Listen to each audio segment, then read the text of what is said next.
Hello, hello, and welcome to the show. Thank you so much for joining. It is October 19th, 2025. I'm Eric Murphy. This is Skeptic Generation, and we need to talk. With me today is my co-host, Atticus. Addy, how's it going?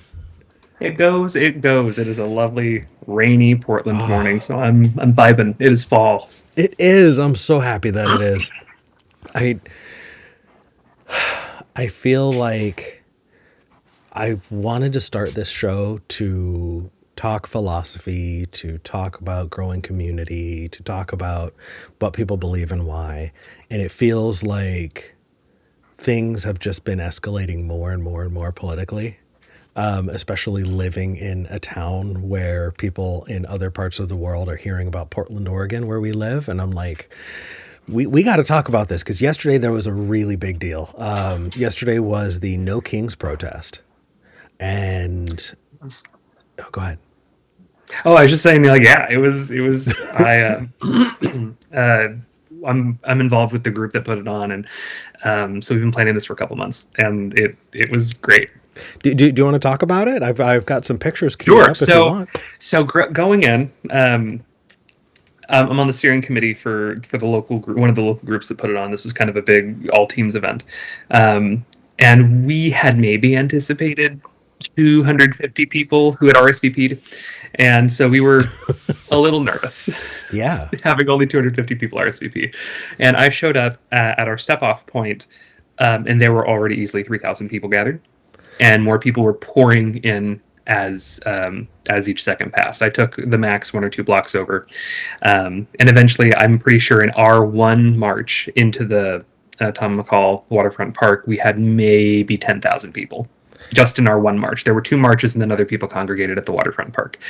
Um, this Yeah. it was really really cool to kind of see, to hear, to feel the vibes, the energy. There were a lot of really pissed off old people. There was a lot of really memed out young people, and everyone is really just genuinely having a great time. It was really really cool. I Okay, so this last picture, tell me about this because I feel like I can see people on the bridge, but it's really small. What's going on here?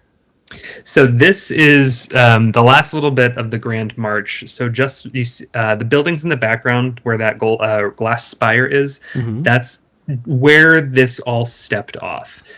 So there are people from that banner across the bottom half of the steel bridge, which is maybe 10 or 12 feet wide, all the way back and going up and snaking up the concrete bit just below the glass spire, and Hmm. then again through the tunnel over and behind the glass spire. Oh So my that's goodness. that's just all marchers. That's all protesters that gathered together to be with each other, to be present, to stand with each other, and find some semblance of comfort Yeah. in a really, really weird time in American history.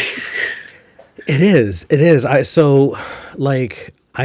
thought that I've gone to like kind of protest events, and in retrospect really going to this was a really big deal for me. I had not gone to a protest like this before. It was a concert without a band. I mean, there was music, but everybody was there for an entirely different reason. People were angry, but people were also bringing their kids. They were in community with each other. There were a lot of older folks. There were, just all ages. A lot of costumes, a lot of frogs. Oh, actually, you know what? I think I'm gonna dress as a frog next week for Halloween. There you go. I'm gonna do it on the show. That's what I'm gonna do. I just remembered. V and I went as Frog and Toad last year for Halloween. I've got a costume. Oh, cute. I know, right? Anyway, it was it brought me to tears a few times, feeling like with all of the stuff going on in the news, with handfuls of people being portrayed as tens of thousands, with a thriving community being portrayed as this like fiery, burned out husk of a city, and seeing it teeming with life. I mean, nobody can say that this wasn't a peaceful protest. the Saturday market was still going on. Yeah. After V and I did that, everybody went to march. I didn't go on the march. Instead, I went to the Saturday market and had an elephant ear, a big piece of fried dough.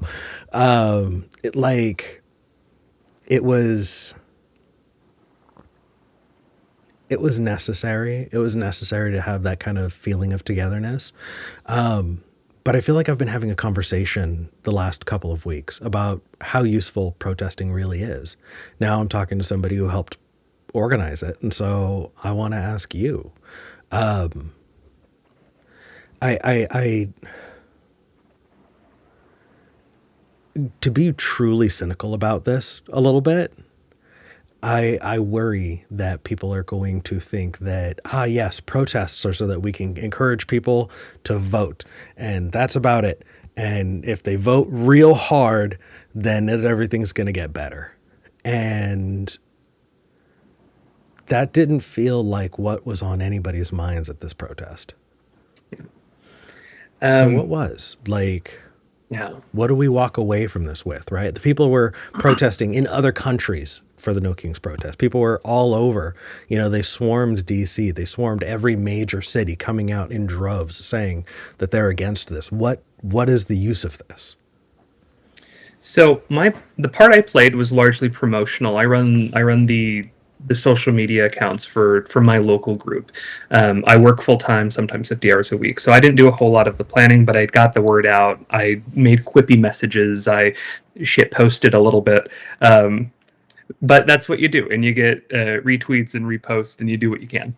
Um, so uh, there was a lot of back and forth about what this is really about. And at its core, No Kings is pointing out the fact that we have somebody in office that has a tendency to be handsy, metaphorically, Yeah.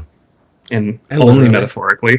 Only No, metaphorically. no. He was found guilty. When Oh, he that's came, right. It is legally. Oh, yeah, Eugene he's Carroll, he handsy. was found guilty, and then Yeah. he talked shit about her, so she went back to court to be like, "Hey, you Yeah. lost this," and then she won again. Yeah, That's right. He's a handsy motherfucker. he Yeah, is. so he likes getting his grubby little paws all over, and I love that. Cool. Um, He does too. so our goal is to just kind of make people aware that this is not normal. It is not normal for a president to think he can rename a cabinet office without an act of Congress. It's not normal for a president to keep the government shut down because of a lie. It's not normal for him to reappropriate funds to pay military members, which is a good thing. I am glad they're getting paid. However, he's using them as political pawns. And I've talked to several military members that are not pleased that they are getting paid because they are taking that bargaining chip off the table and taking away the power of the purse from the House of Representatives, where it currently resides constitutionally. It's the biggest overreach of executive office power in many, many years. So he's acting independently without care for consequence because there is one party in this country that that seems to have an aversion, an allergicness, if you will, to holding him accountable because it benefits them. And it's very strange. It's very strange to be in a country where one party goes, "Oh well, this benefits us, so it's fine. I don't Yeah, care." That's a problem. And so yeah. that's really what the march was about. And there are a lot of other competing interests at this march. There were protesters for Gaza, as well there should have been. There were protesters for against billionaires. DSA played a big part in being present in our march, and we held solidarity with them and we marched with them. Um, there were union members all over the place at this protest, and I union saw quite a few tables. unions. Yeah, Yeah. So it's solidarity in many different ways, and it's the fact that we are currently represented by a government that holds no interest for the working class and the things that we need in order to survive as a people. yeah. So it was a time to hold space, not necessarily to. I hesitate to say that the protest wasn't to affect change because I think it brought a lot of people together. It allowed people to network. Uh, but it wasn't a traditional direct action protest in the vein that a lot of Americans tend to think of protesting, if that makes sense. It does. It definitely feels like there's not much you can do when the force that is Yeah. that is oppressing you is using guerrilla style, roll up in a van unmarked, get out and throw people in and then disappear them. Like it's hard to protest that as a group Yep. like that, you know. So And it's hard to protest that peacefully. Like if your rules of engagement dictate that you cannot be violent, which I am a pacifist. Full disclosure, um, it is very difficult to fight fascism. It is difficult to fight people who have no issue with violence. So there has to be some creative ways. There have to be large mass protests. There has to be the amount of people in the street have to be so that you can't use force against them because there's just too many. So when you occupy space, that's what you do. You get tens of thousands of people in the same space to celebrate, to be safe with each other, to interact and network and be have mutual aid and find ways to help other people in a way that's peaceful and directly beneficial to others. And that's mostly what No Kings was about, for me, only for me. I feel that. Yeah. I do. Going to a protest, I think the only thing that made me kind of upset is seeing the people who were treating it like it's serious, and I don't think people were taking it super seriously. I remember I went to a No Kings meeting where people were kind of prepping and organizing, and it was like a PTA meeting. It was so weird, and I at a minimum am at least glad that I live in a place where people are standing up and saying, "Hey, we see you. We're part. We're not going to turn our heads away when and I'm at least grateful for that. I think conversation, if I'm going to hazard a guess, is going to move more and more towards what is escalation. Mm-hmm. I think that there can be 100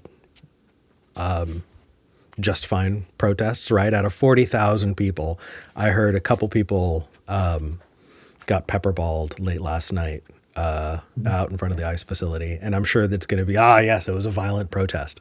It's like, that like that protest didn't show up there. They didn't do that, but how Also, it's good. just to put a finer note on this for those Yeah. who aren't familiar with Portland's geography, the ice building is about a mile south of where the No Kings protest is.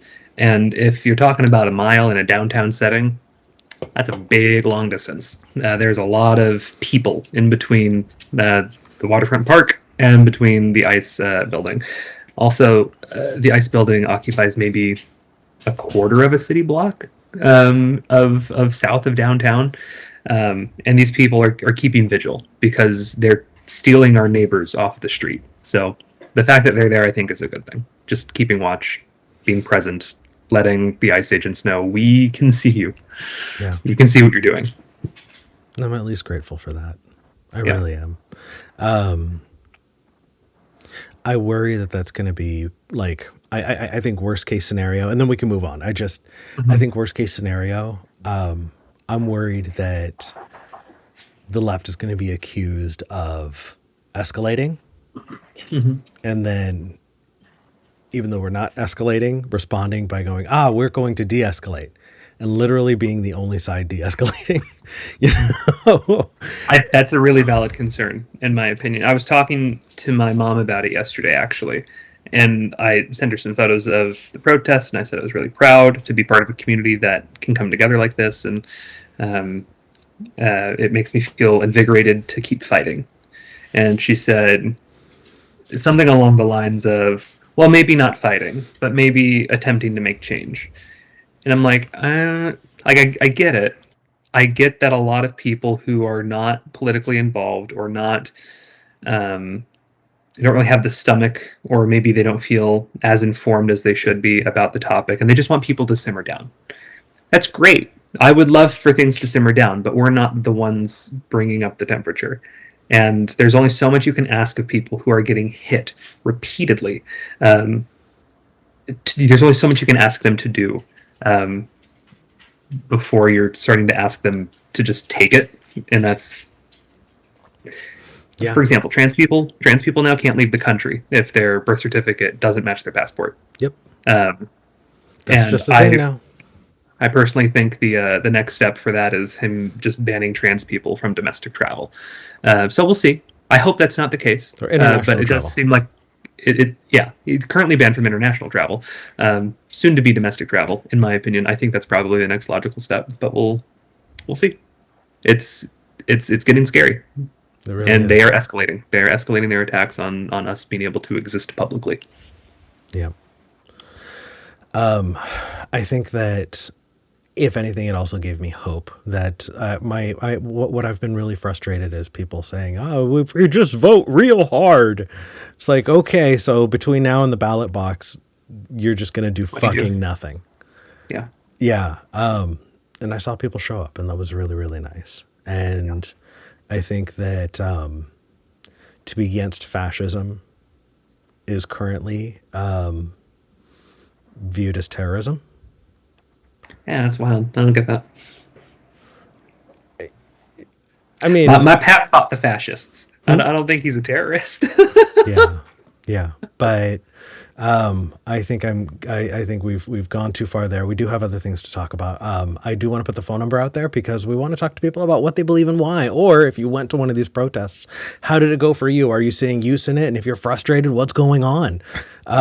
Yes, we are based in the United States and we have an international viewership. We have people who are watching this from outside going, what the fuck are you guys doing? As well as, yeah, so we want to hear from you. Let me get the phone number up there. It is 412-SKEPGEN. That's 412-753-7436. Again, 412-753-7436. Tiny.cc/SKEPGEN is the link if you want to call online. It actually goes much better that way. It's much clearer. So tiny.cc/SKEPGEN. We have a call screener waiting to talk to you, and we pay for all of it. It is toll free. God, does toll free even make sense in 2025? People aren't used to tolls, are they? I couldn't tell you. I live in Oregon where we don't have tolls on our roads. Yeah. I mean, just anyway. I know. All right. So we actually do have someone who wants to talk about the No Kings protest. Everybody, it's been a couple of weeks. We can survive. Let's talk to John in Canada. John. Oh, let's make sure that he's here. Hello, gentlemen. How are you? Beautiful Sunday evening. Afternoon. Let me get your volume up. You are really, really quiet right now. All right, say something for me, John. Good afternoon. Good afternoon, gentlemen. A lovely Sunday afternoon.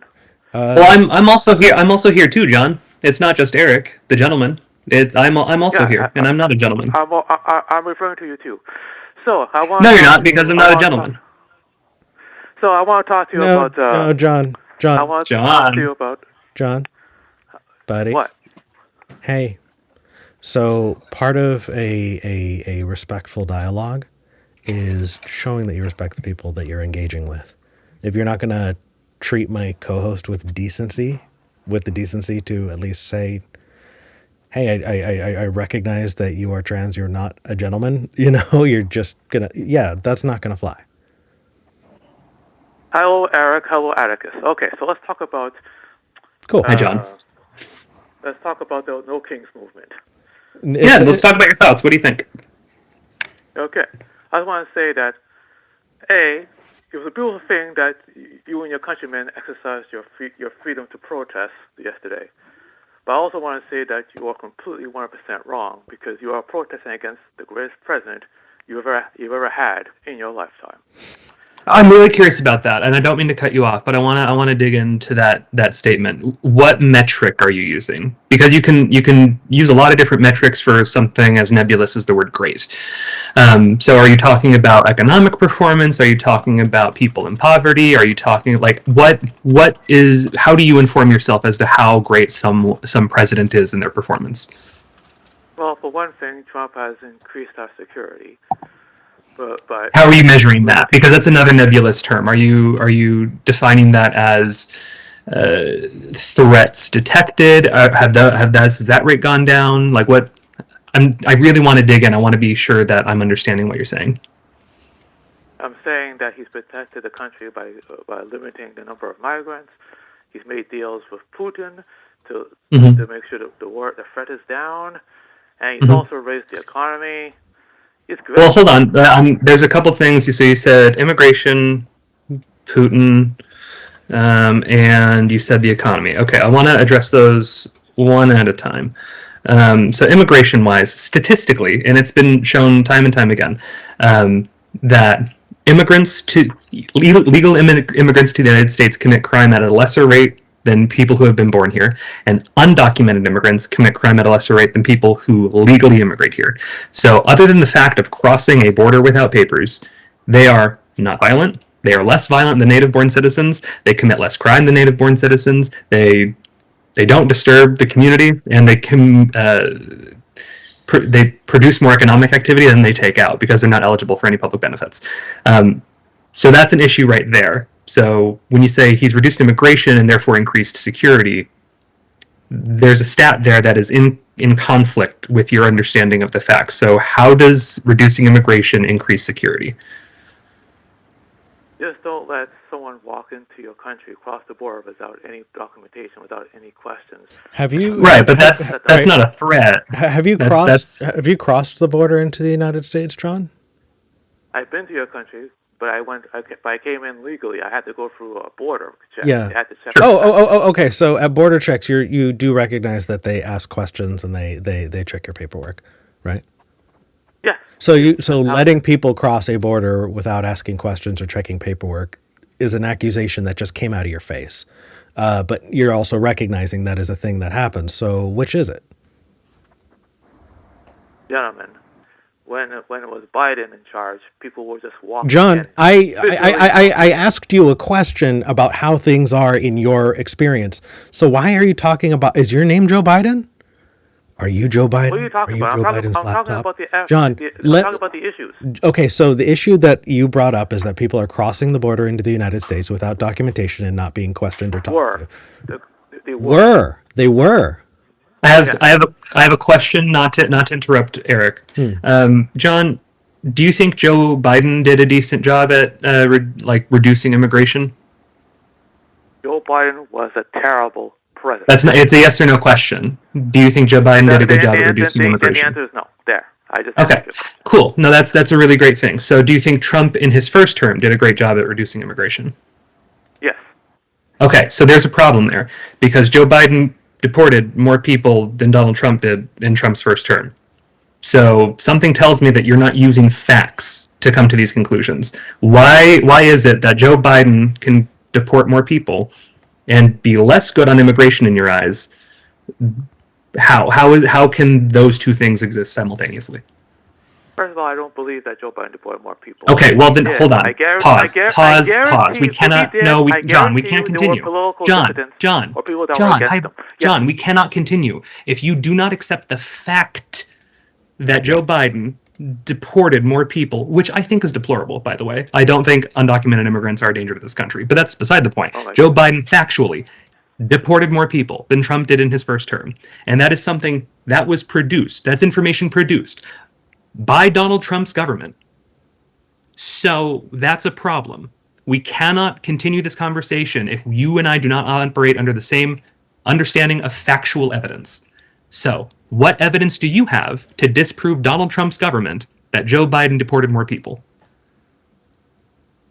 If Mr. Biden deported more people, I guarantee it was people. First of all, it wasn't him; it was just the handlers.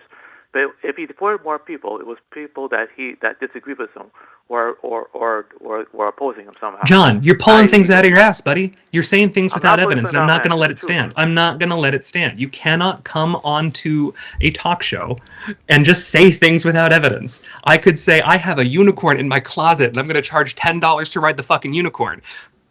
That'd be insane behavior, and you're acting insane right now. So I'm gonna try to bring you back because I think you have something to contribute to this conversation, but you need to contribute it honestly. So how can Joe Biden do a worse job at immigration, by your definition, if Joe Biden performed better than Donald Trump did in his first term, and you supported what Donald Trump did in his first term. Can we agree that if you want to enter our country, you should go through the legal We channel? can talk about that once you answer the question. How can Joe Biden do better than Trump did in his first term, and you liked what Trump did in his first term on immigration, but Joe Biden performed worse on immigration? How can that be? What's your question again? John? John's not listening. You said that you liked what Trump did in his first term on immigration. Is that correct? Yes. Cool. I agree that that's what you said. You have an issue. You don't think that Joe Biden performed as good as Trump during his term on immigration. Is that also correct? Yes. Cool. So Joe Biden deported more people than Donald Trump did, and yet you think he did a worse job. How can that be? Well, if you see it that way, I can't explain that. All right. That's that. Yeah. So do you think that there's maybe some inconsistencies in how you're interacting with a certain president, just because maybe you might have a small bias with his party affiliation? Look, the staff. No. We're not moving on. Do you have a bias that is blinding you to the facts for this information? We all have a bias. I know you have a bias No. towards Camelot. No. I mean, I have a bias, but I'm able to accept facts as they are. I understand that Joe Biden deported more people than Donald Trump. I voted for Joe Biden, and that is a stain on my vote. I regret my vote for Joe Biden. Why is it a stain on your vote?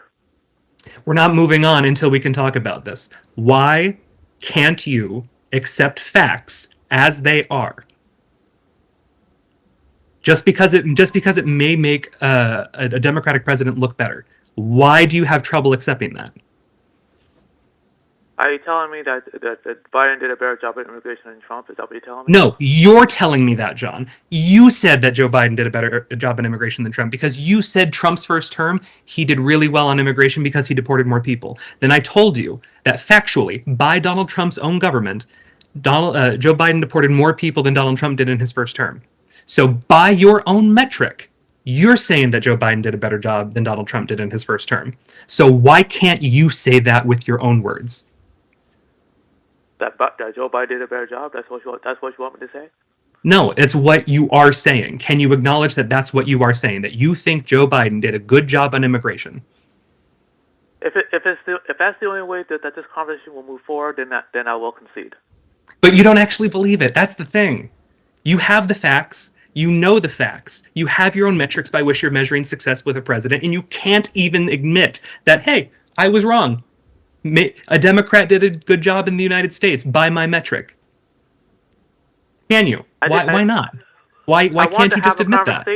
I want to have a conversation here. Can we have We can't have a conversation, John, until we can deal with the same facts. I would love to have a conversation with you, but you cannot do it. You are incapable of doing it because you don't operate with the same facts. And any fact that may paint a Democrat in a somewhat decent light in your eyes, I don't think Joe Biden was all that great, but anything that might be a feather in the cap of any Democrat, you just can't admit it. Fine. Joe Biden is the best president that ever lived. Can we move on? He's not. That's not what I'm asking you to do. Okay, so let's put just a pin in the immigration point. We'll concede that Joe Biden deported more people, and I'll state that as a neutral fact instead of I think it's disgusting and you think it's a win. We can just move on from immigration on that point. Putin, I'm not going to touch. The economy. Donald Trump was the only president to leave office with less jobs than when he started in his first term. We were on an economic expansion when Joe Biden left office after a very, very long economic recovery from COVID. We were the country, the United States itself, had the least amount of inflation in the G7 countries. So we performed the best for any economic recovery in the developed world. And now we had sky-high inflation under Trump, and things are more expensive, and he's imposed record numbers of tariffs, raising the cost of living for Americans. How is the Trump economy better? First of all, the reason why the economy went down was because of COVID. Yeah, that's what I just said. Were you listening? Were you listening? Yeah. Cool. Yeah, So you don't need Trump to did tell the me best what he I just could. said. I just told you that. I said the economy went down because of COVID.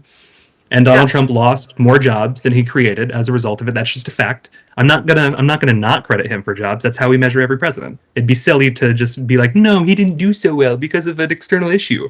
No, the external issue is how he's Keep in measured. mind that he was voted out when COVID was still in the process. He didn't get a chance to fix it.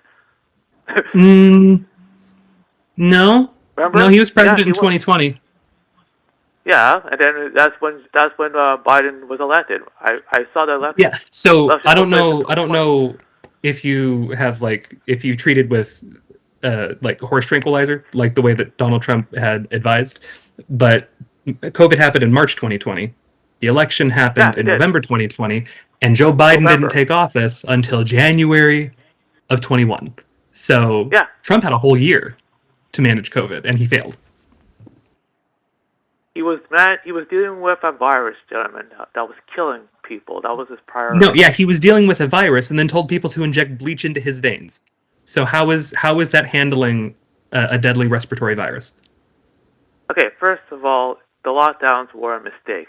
Lots of people, more people Hold got on, killed hold due to on. No, yeah. no, hold on. When the virus happened, he was president. So any lockdowns that happened under his watch. So if they're a mistake, they're his mistake. So he fucked up, and you admit that, right? Pardon me? You said the lockdowns were a mistake, correct? Yeah, yeah. Cool. So we both agree that that's what you just said. Do we both agree that Donald Trump was president from March of 2020 until January of 2021? That's November 2020. No. You just said that Biden took power in January 2021. Yeah. Well, he did. Atticus? Oh no, I think Atticus froze. Hey John, give it just a second. Usually when this happens, Atticus comes right back. There you are. I am back. So can we agree that Donald Trump was president from March of 2020 until January of 2021 when Joe Biden took office? Yes, that is an undisputed fact. Okay. And then can we also agree that the vaccine was distributed widely starting in December of 2020? Yeah. Cool. So there's 9 months there where the lockdowns happened, quote unquote lockdowns. Yes, they were. Yeah. Where Donald Trump was president. Yes. Cool. So he fucked up, right? He was doing the best that he could. No, he wasn't. He told people to inject bleach. When the doctor said, hey, the best practice is for people to wear a mask, he purposely told people not to wear masks. That cost lives, measurably. So he fucked up. The doctor He went against the scientific consensus. That the virus was dangerous to people who are A, old, and B, who are already infected with some kind of disease already. And and Donald Trump was obese and old. He needed to wear a mask by any measurable sense of the best health data. And he told people not to. And guess who the most of his supporters are? Old people with comorbidities like poverty, like obesity, like pre-existing medical conditions. And he actively endangered their lives by telling them not to wear a mask. No, he said cost you have the lives. choice. He didn't say don't say that you have the Yes, he choice. did. You can wear it or not wear it. He said, I'm personally not going to wear it, indicating and telling his followers that they probably shouldn't wear it. He said you have the choice. He wasn't going to force people. Yeah, but he didn't wear the actually mask. say that, did he? He told people that masks don't do anything, which is not medically accurate. And he told people to inject hydroxychloroquine, which is a horse tranquilizer, which again, no doctor supported. So I'm sure that line was taken out of context. It wasn't. I promise. I was there. It wasn't taken out of context. He's just a moron. You were actually in the White House. He's a medically illiterate person, and you took medical. Not you personally, but the vast majority of America. Not even vast majority. Half of America took medical advice from him, and it cost lives. So the economy is not doing super well because he put 100% tariffs on people. He cost a lot of different lives in his first term. Immigration, he's not doing even closely as hot as Joe Biden is by your own metric. And then Putin's a fucking war criminal. I don't want to be on the same side of any sort of history book as him. So those three things that you listed, they're not really super looking great for Donald Trump there. He has secured the border because before that, No, he people didn't. were just walking right in. Yes, he did. John, you haven't Okay. been to the border. How the hell are you talking about the Canadian border? Is that the border you're worried about being secure? Is it the Canadian border? No. No, it's the one with the brown I'm people. talking right? about the Mexican one. Yeah, no, my people, absolutely, yeah, we're the fucking ones that are scary. Eric. No, hold on. Americans No, are so, your people. oh my You live in God, the John, United you know States. what? I'm Americans actually are going your to people. shut you up so I can finish talking. I'm muting you. So,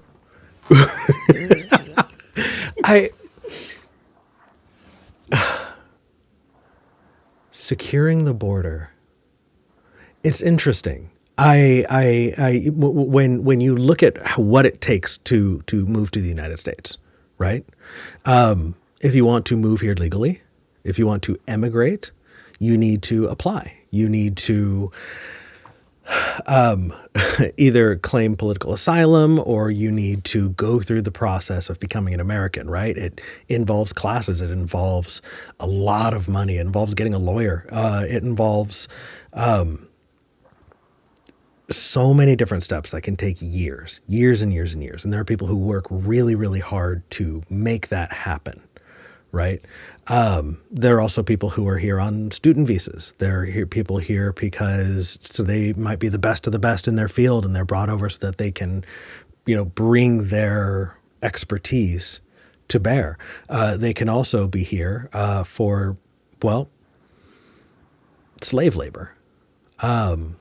And that feels like that's what we're talking about most often when it comes to Mexicans coming to the United States.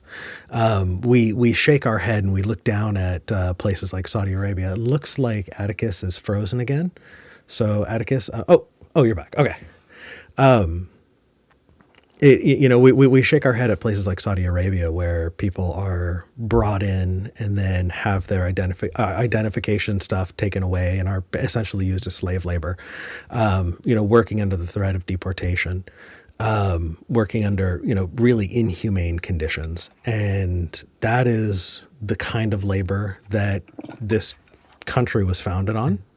This country was founded on slave labor.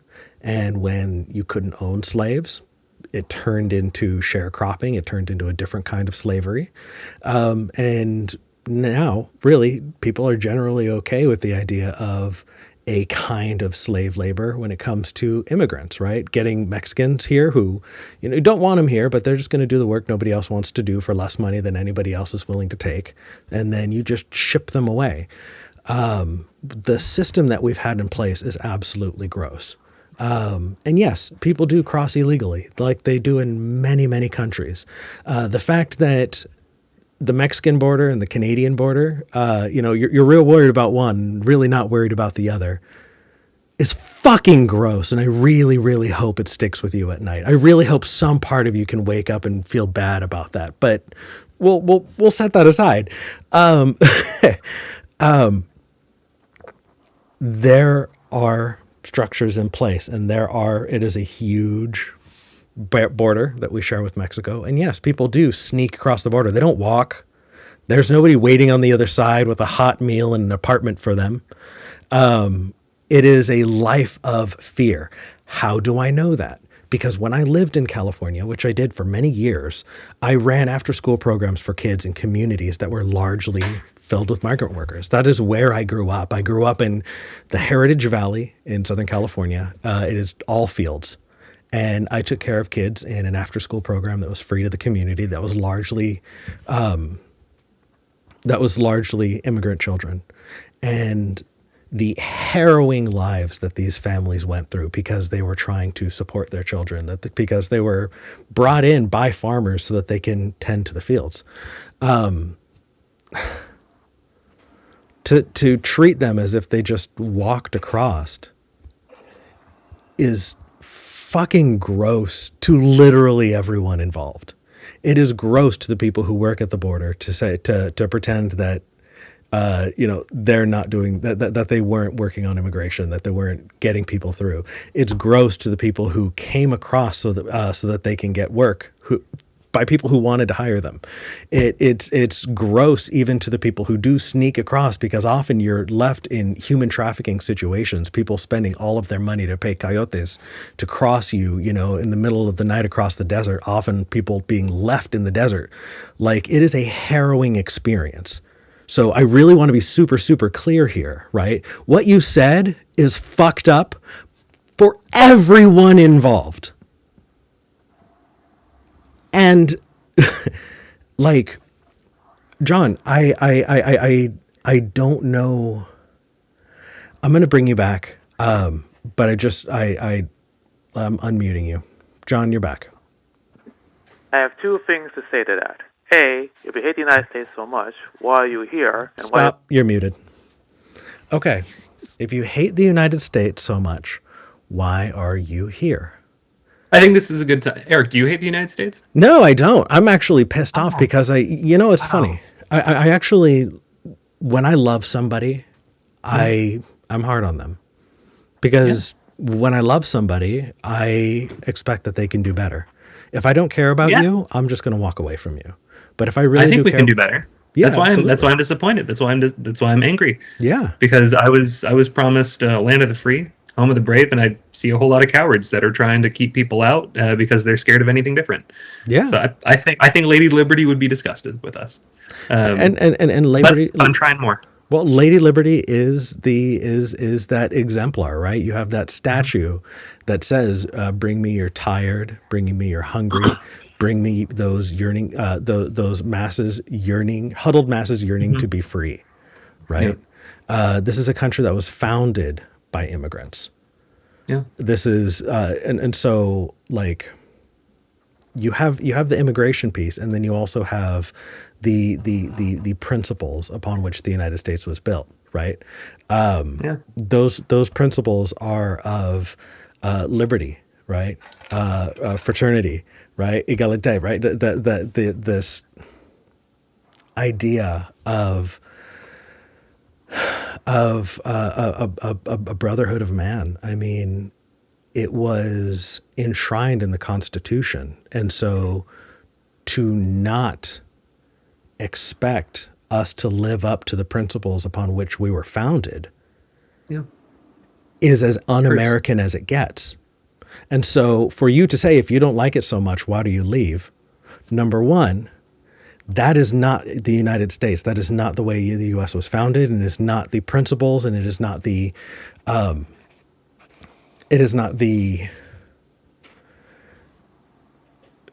dream that it was founded on.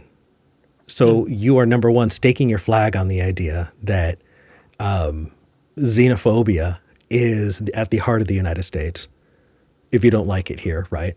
Fuck you for that. No. And John, I just want to be super clear.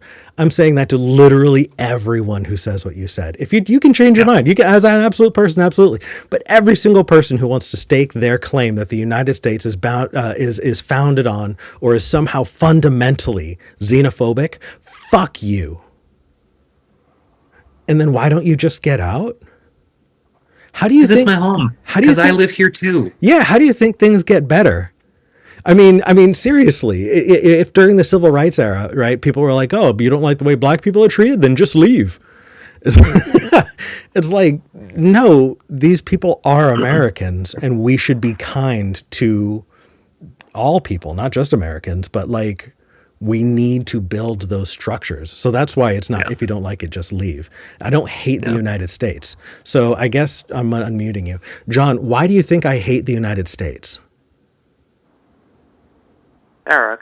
John, why do you think I hate the United States? Eric, if you care about so much about those illegal John, immigrants, why do you think I hate your house? Say again? If you care so much about those illegal immigrants, why don't you invite them into your house personally? If you care so much, because we don't, John. Because we don't need to. We have shelters here. We have an immigration system that lets them. If you care so much, if you invite them. Hey, John, did you hear me? Personally. Did you hear me? Yes, I heard you. Okay, yeah, it's because we have an immigration system, and there are places that help those that specialize in helping undocumented immigrants better than I could. I don't have the training. That might be a detriment to them, firstly. Secondly, class solidarity aside, like I just don't have the resources. You know who does have the resources? The largest and most powerful government the world has ever seen. That's who has the resources. That's who's the best option to serve. We utilize those resources too.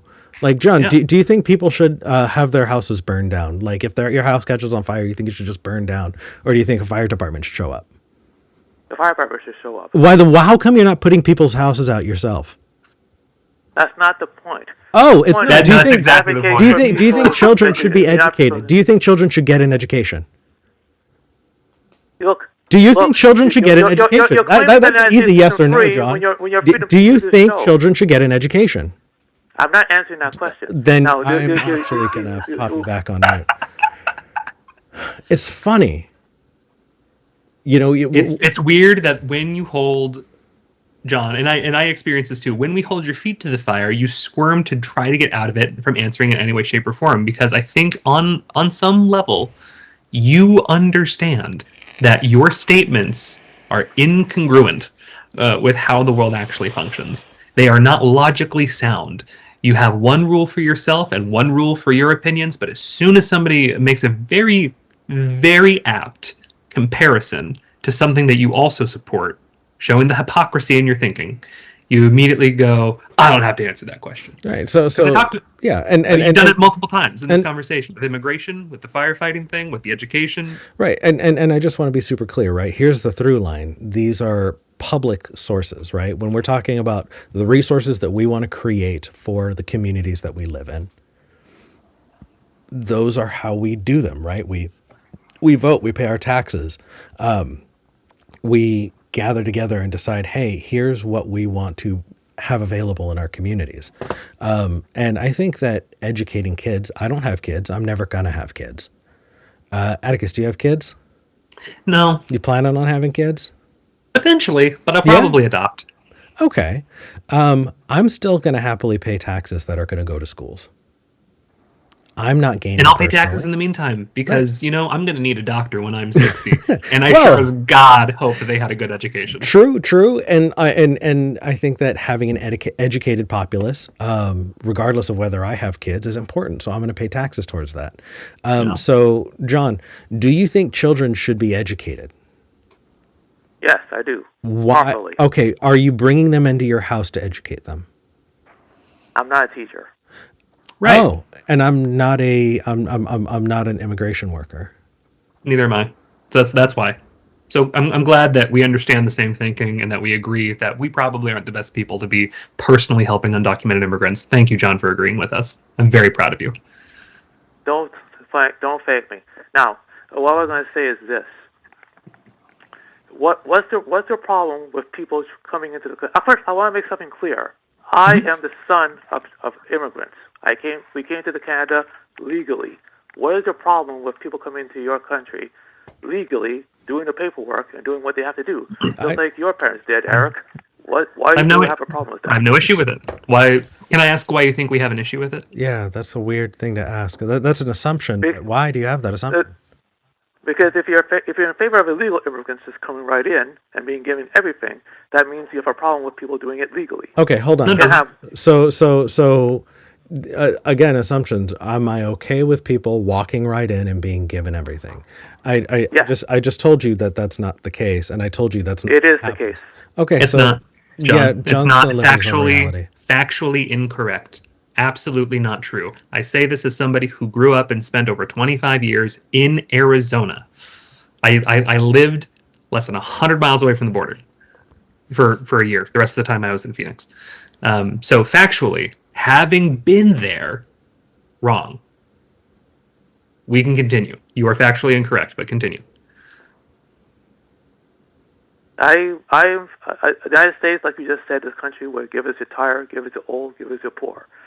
You come to the United States, you fill out your paperwork, you take the test. If you have to. Oh, this is actually a great. John, do you know how my great grandmother came over to this country? How did she come over? Yeah, she came over on a steamship, just like a lot of millions of other people's grandparents, great grandparents, and she came to Ellis Island, and they asked her, "Hey, what's your name?" And they said, "Are you sick?" They gave her a medical workup. They said, "Here, sign this book," and she walked right in. Walked right in. She She didn't pay a fee. She didn't have to consult a lawyer. She didn't have to wait 3 to 10 years. So the immigration argument that you're making is that why can't people do it the right way, just like your ancestors did, like my ancestors did, like Eric's ancestors did. It's because it's not the same system, because our immigration system has changed drastically and has become unnavigable for the layman to walk up and be like, hey, I'd like to be an American. It's because it's different and it's hard. It's not the same. Yeah. First of all, when your grandmother came over, it was a long time ago, and B, not that long. You have to go through the process. You have to go through the process. You just but why does it happen a long time ago? Yeah, sure. Go ahead. Sit down. Take all your stuff. It's all yours. You don't have to go through. I will. Language. I will. Thank you. Why does it happening a long time ago have anything to do with the fact that it's different? It happened a long time ago, and we were fine. Things change, gentlemen. Yeah, but okay. Not a gentleman. Hey, John. Not a gentleman. But also, things change, and why? I don't see the issue as to why things had to change. Why do people have to wait 10 years to come into the United States legally? Why do you need an attorney to apply for citizenship to a country that is a giant melting pot? This is the equivalent of me walking straight into your house, sitting down and saying, "I'm at home. Take care of me," and then you do it. And I know you wouldn't do it. So how come? But you know that immigrants are not getting those benefits, right? They are. Yeah. No, they're not. They're not, John, buddy. they're just not. Look it up. Please, just fucking Google it. Look it up, John. I have. I've seen the results. Okay, John, you're in Canada. You haven't seen the results. You haven't seen the results and you haven't looked it up. What the fuck are you talking about? Okay, John, so you know what? I'm going to say something I haven't actually said in my entire life. I've been saving it. I'm saying it on the air. Atticus, I think this is brain rot. I think it might be. Because, I've been there. I have firsthand experience, John. I didn't even need to Google it. I have firsthand experience in the fact that that's not happening. So either I'm wrong and you're correct. So what I've seen with my own eyes is incorrect, which is highly unlikely. Or you're not well informed because you don't even live in this country and you've never really been to the southern border or interacted with the people that live there day to day. I think the latter has a higher propensity of being true, personally. This coming from a man who thinks he's a woman. What was that? John actually just found the quick way to get dropped from the show. Oh, I love that. Bye, John. Yeah. Isn't that amazing? What a fast I way. immediately love that as soon as he's confronted with the fact that his facts don't align, swings and insults. He immediately tries. He flails. He feels cornered. He attacks. I do want to be clear. I was attacking too. No, you were. Things came out of his fucking face hole. I said it was brain rot. I don't want to. You said it was brain rot. You did not say he was brain rotted or stupid, or I called him wrong.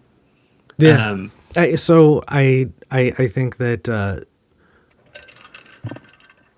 this is not the conversation we should be having. Interesting. Tell me more. So right now, it has now been happening for weeks that people who are going through the legal process of immigration, right, doing it the right way, right, showing up to the courthouse and getting all your paperwork done, getting an appointment, coming back for your appointment, paying all of the fees, people are getting swept up and mass deported, like their ICE agents actually kidnapping people from the courthouses to ship them back. People who are literally in the process of legally immigrating.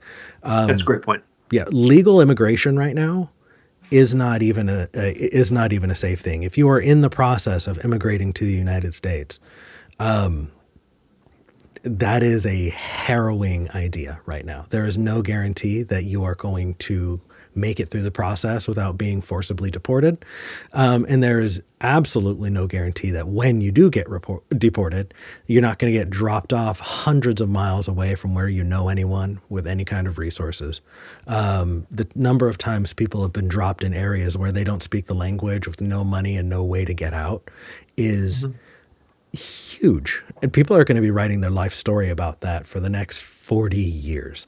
It's truly tragic. So he's you have this initial discussion about, right, not knowing reality when it comes to what goes into immigration, and then you have the fascist fucking breach into legal immigration. I don't think we should be having this first conversation. I think you're correct, Right? and it's changed real quick because we remember he's only been in office 9 months. So the fact that this has changed and become such a divergent road that the United States government has taken. Well, I think you're correct, and I think that we need to be really, really clear here, right? I wanted this to play out, and I also have been quoting Sartre nearly every episode, but I will say it again, right? In his book, The Anti-Semite and Jew, he talked about the way that anti-Semites and proto-Nazis and then the Nazis would talk about Jews.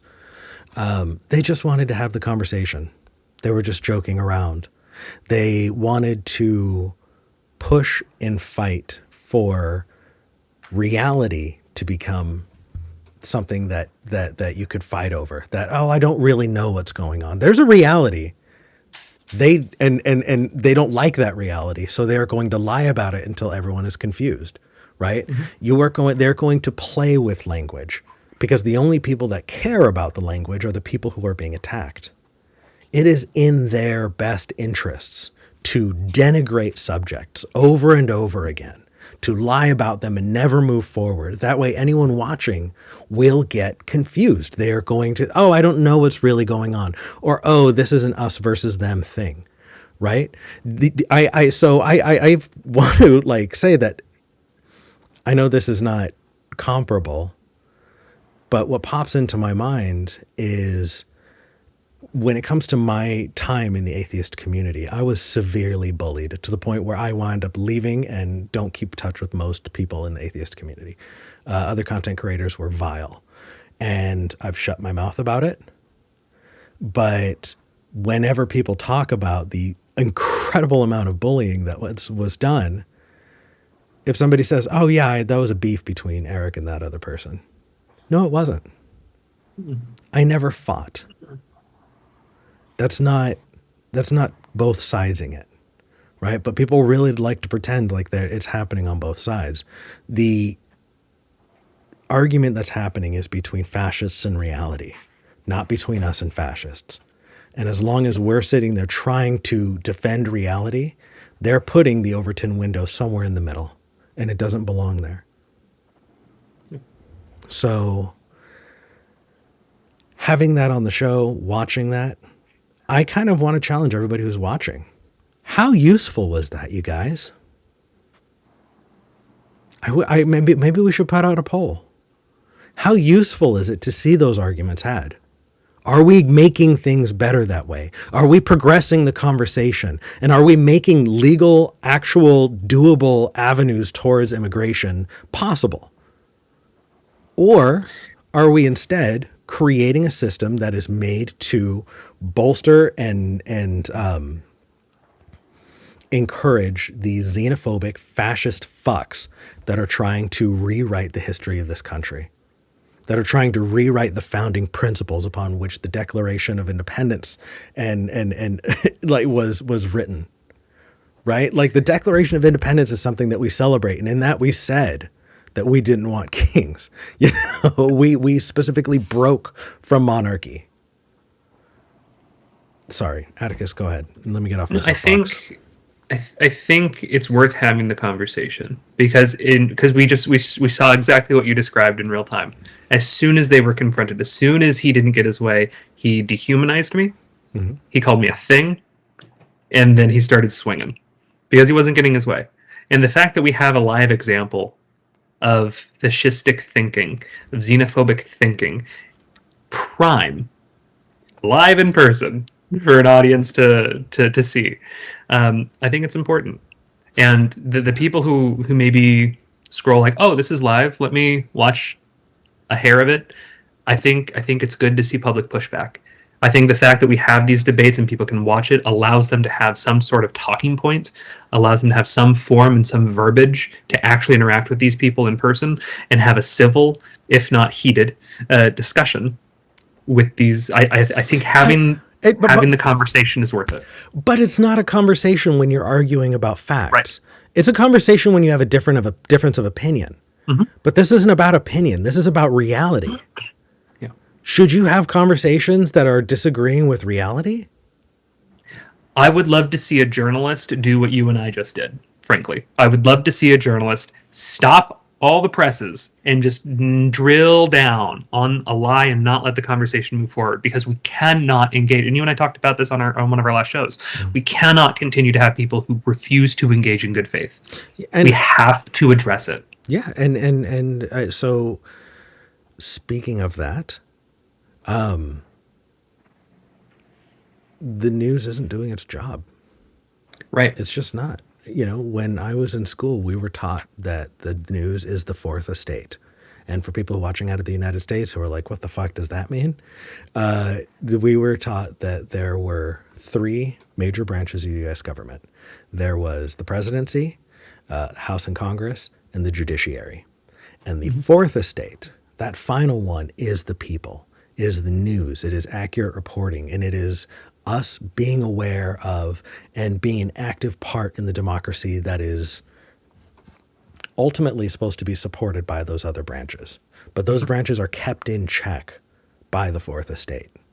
And that's not where we are anymore. Between niche xenophobic channels pushing the envelope on how much they want to paint places like where we live as hellholes, to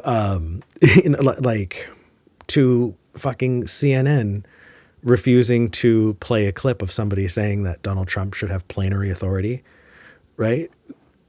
The reason why the fourth estate isn't there is because it's more interested in money than it is about doing its job. We no longer have a fourth estate. And when capital is faced with a choice between fascism and less capital, it will choose fascism. Oh yeah. Time and time again.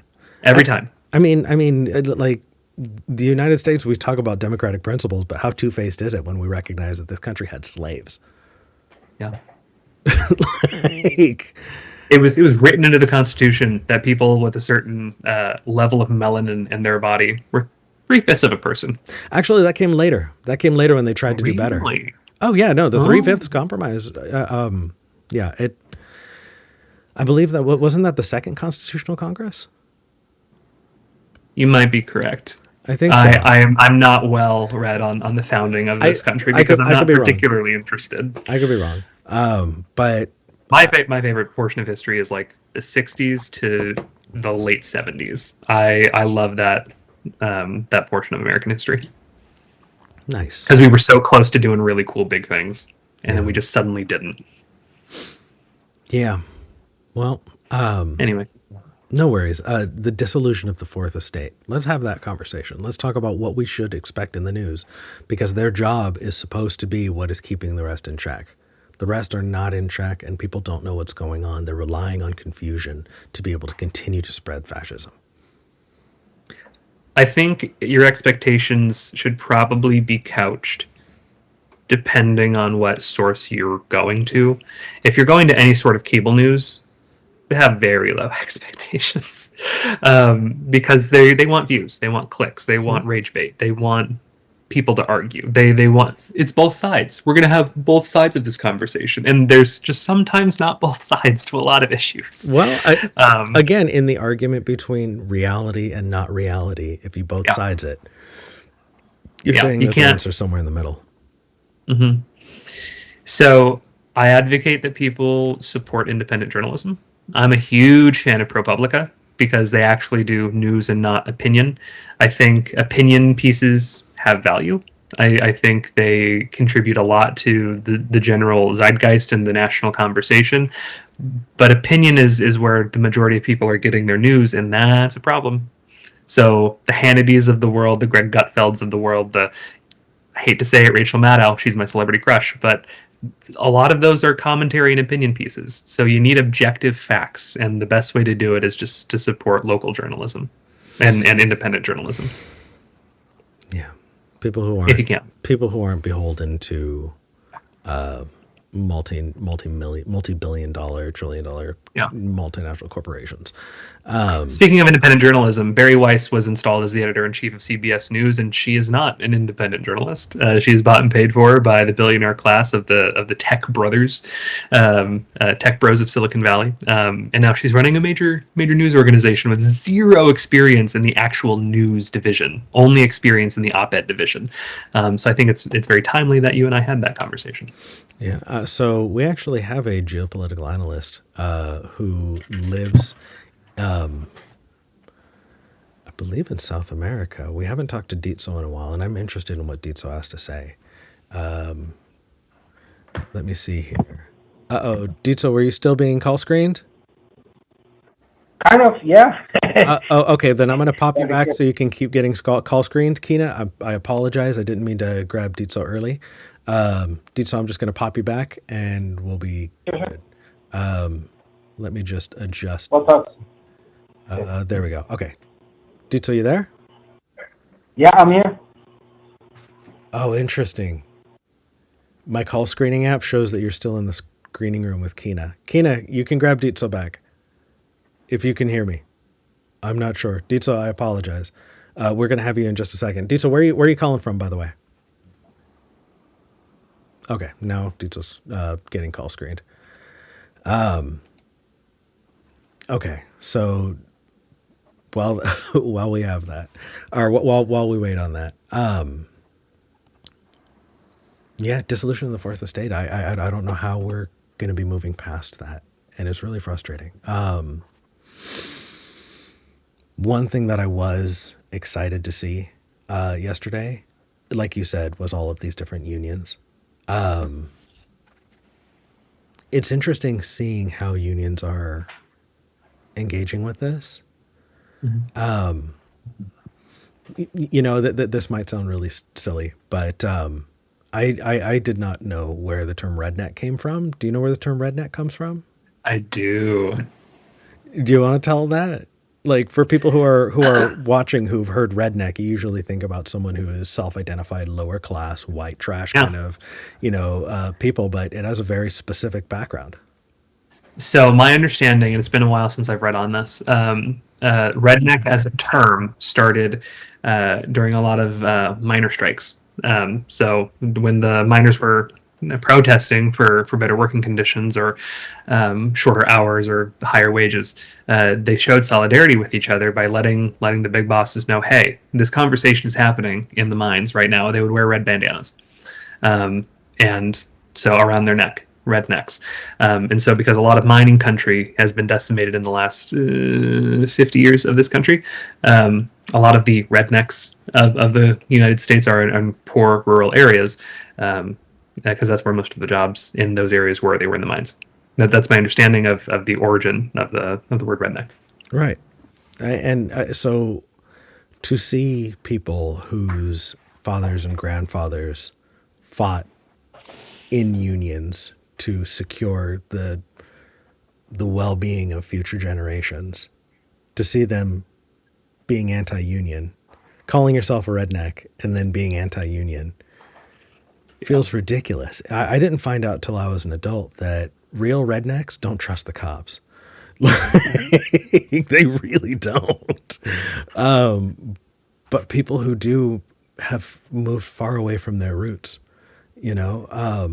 Unions and collective action has been how we have made change. And it is interesting. There's a conversation that a lot of books have been and are still being written about how we have moved away from professions that unions really kind of held sway over to whatever the hell's going on now.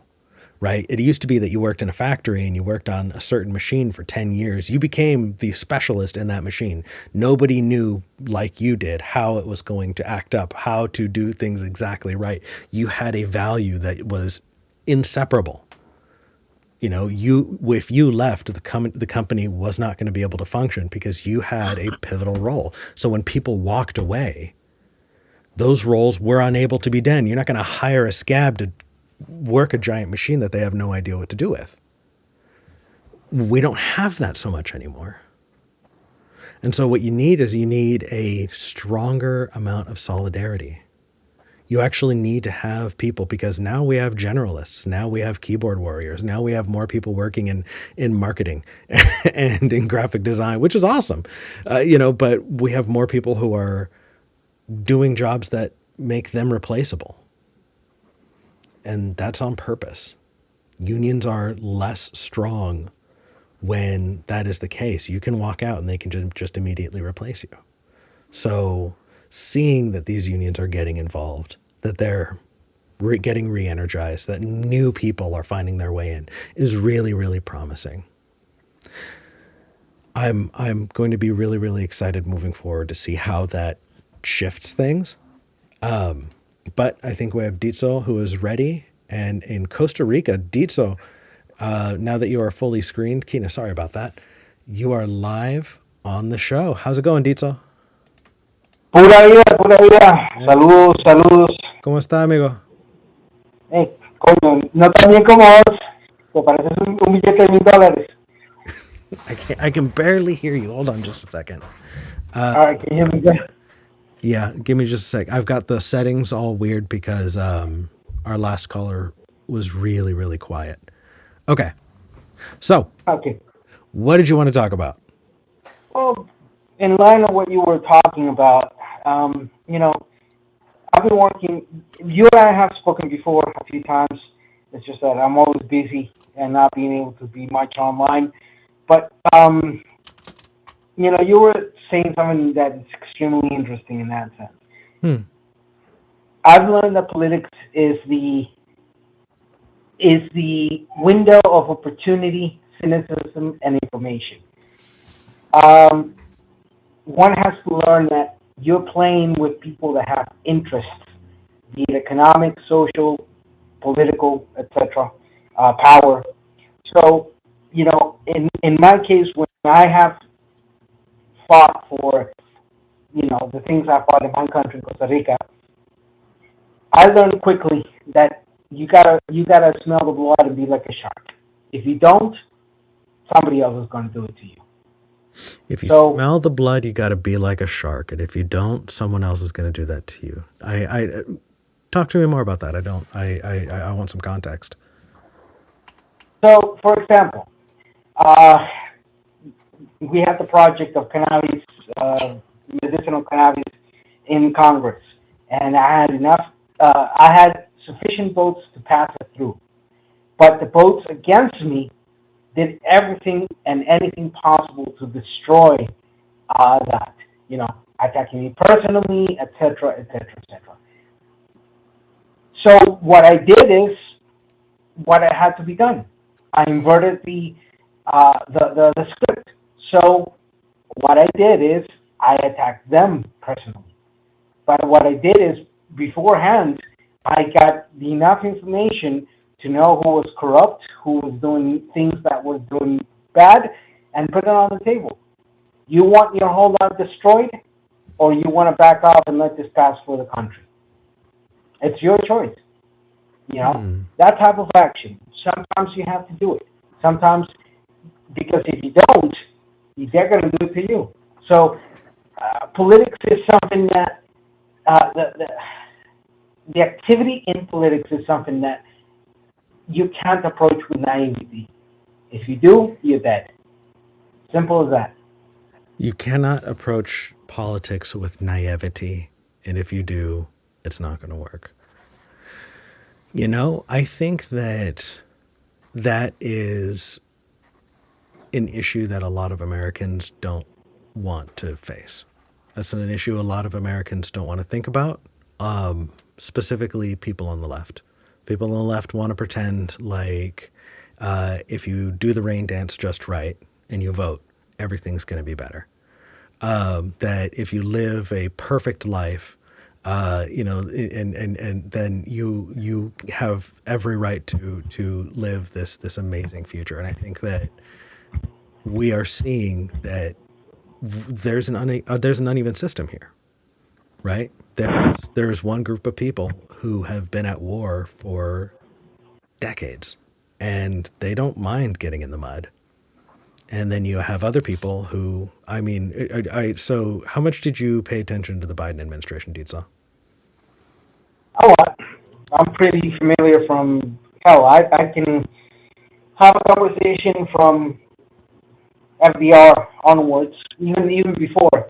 I can have a conversation on Lincoln onwards. That's fantastic. The fact that I do not have the ability to do that for you, I love it. I think that. Where was I going with this? I'm sorry. I was listening, and then I had a place that I was going.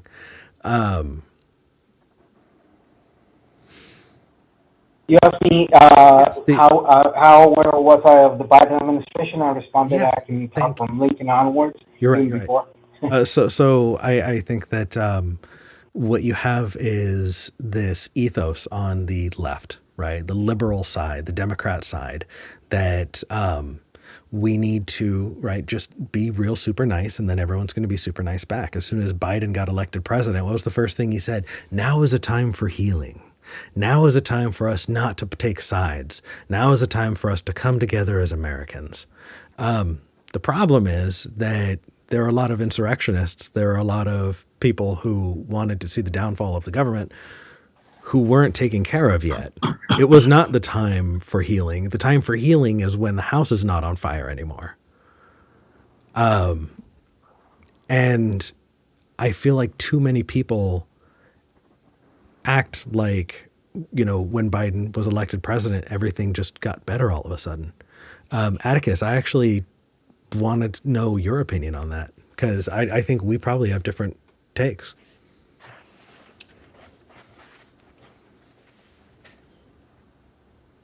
Can you ask it exactly? Like which part of that do you want? I did say a lot. So first off, I guess, and then Atticus, once you take it, I want to toss it over to you, Dietzel, for an international view. But my take on it is that when Biden was elected, Biden's whole thing was, now is the time for healing, when it was not the time for healing. And I feel like a lot of the left, the Democrats, thought now is the time to, not see things as partisan, but come together. And I don't think that was the case. And I think that did irrevocable harm to the country.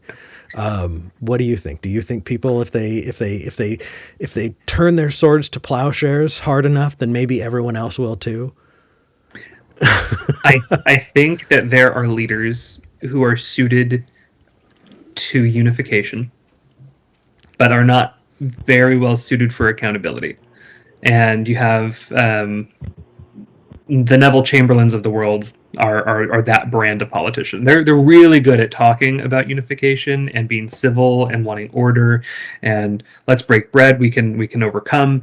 Those are great conversations to have after you've got the accountability. But the fact of the matter is that Joe Biden didn't do any of that. Joe Biden's a creature of the Senate. He was elected at 27.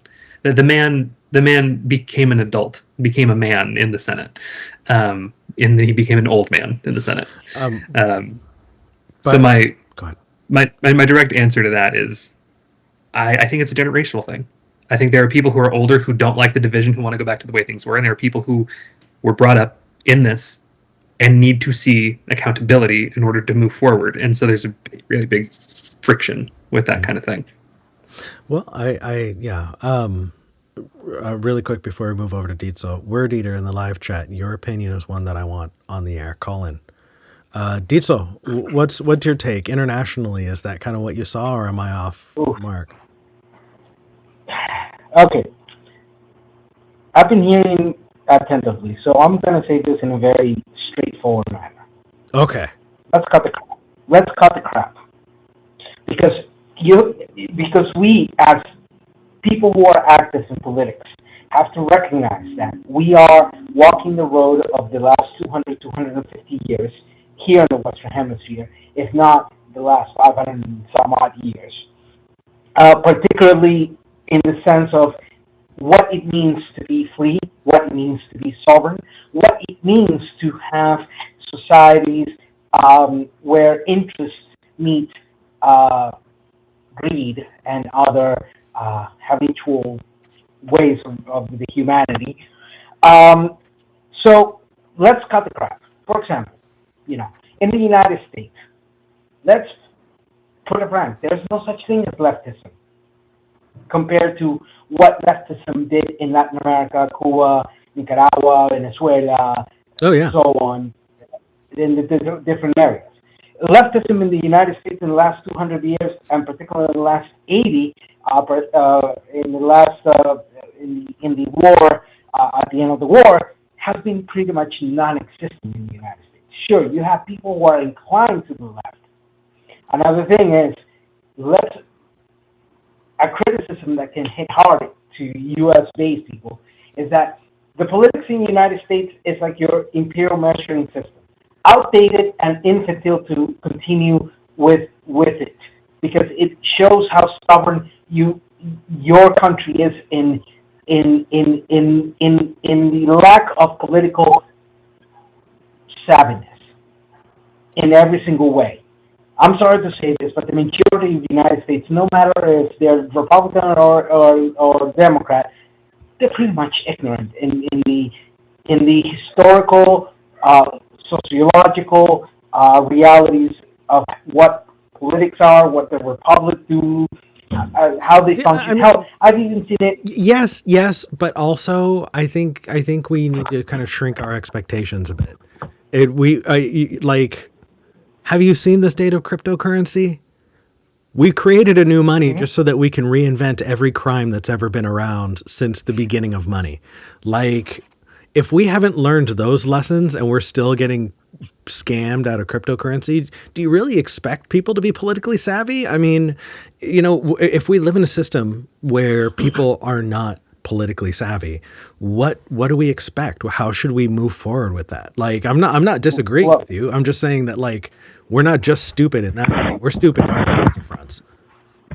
One thing that clearly carries on with Latin American identity is that in the last 80 years, we've been forced to be even more political savvy in our actions, meaning that we are willing to die for what we believe in.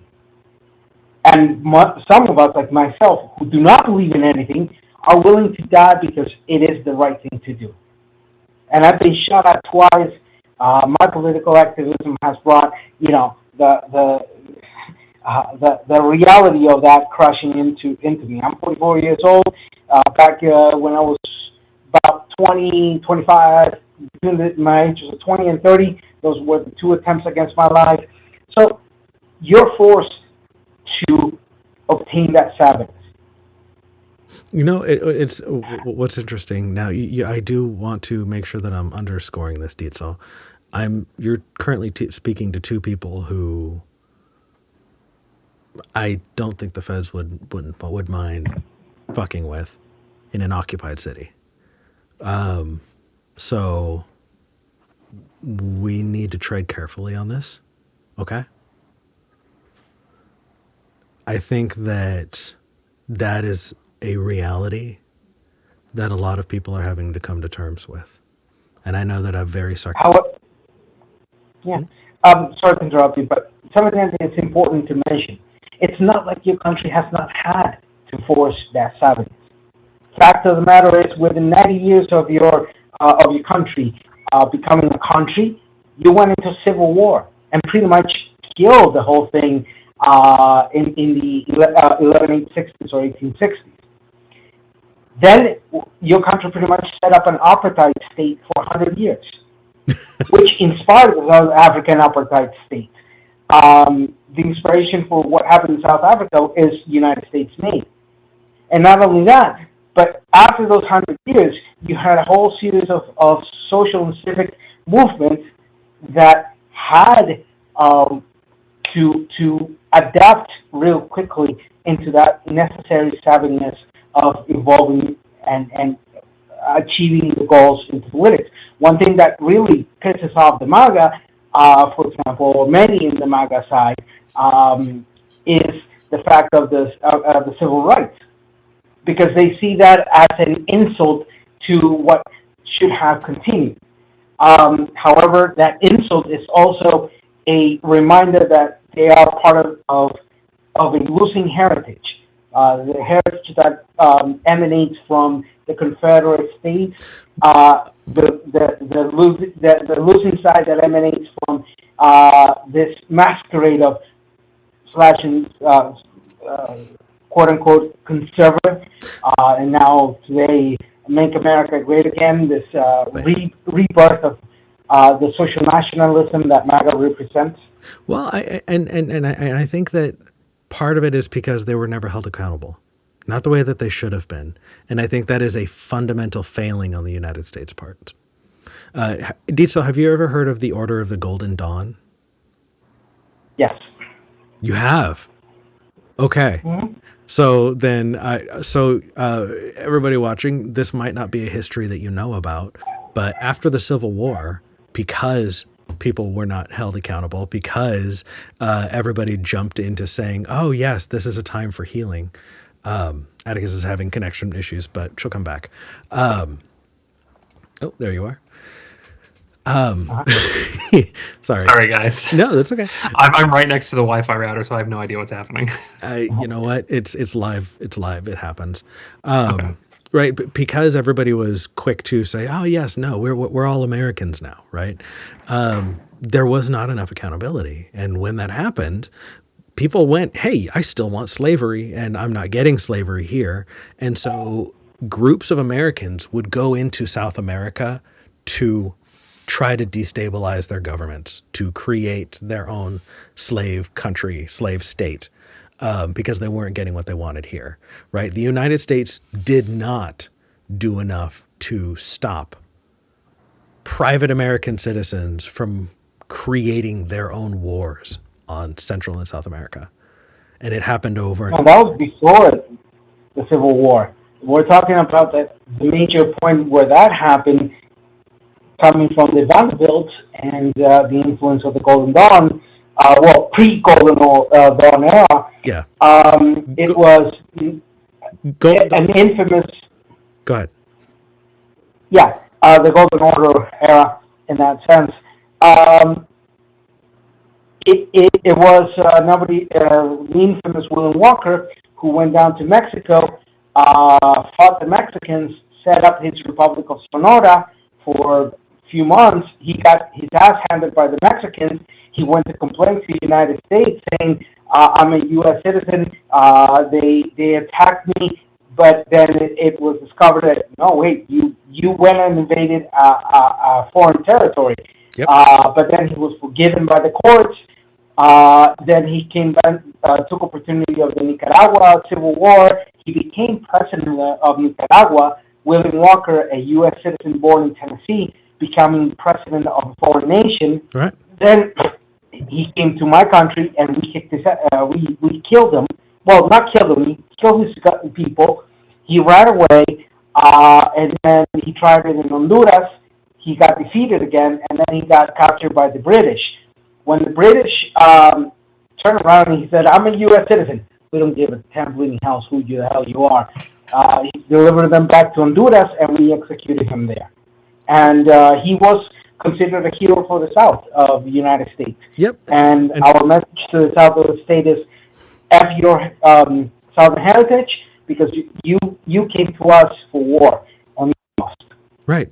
And ultimately, I kind of want to underscore that the United States is not the one who fixed that.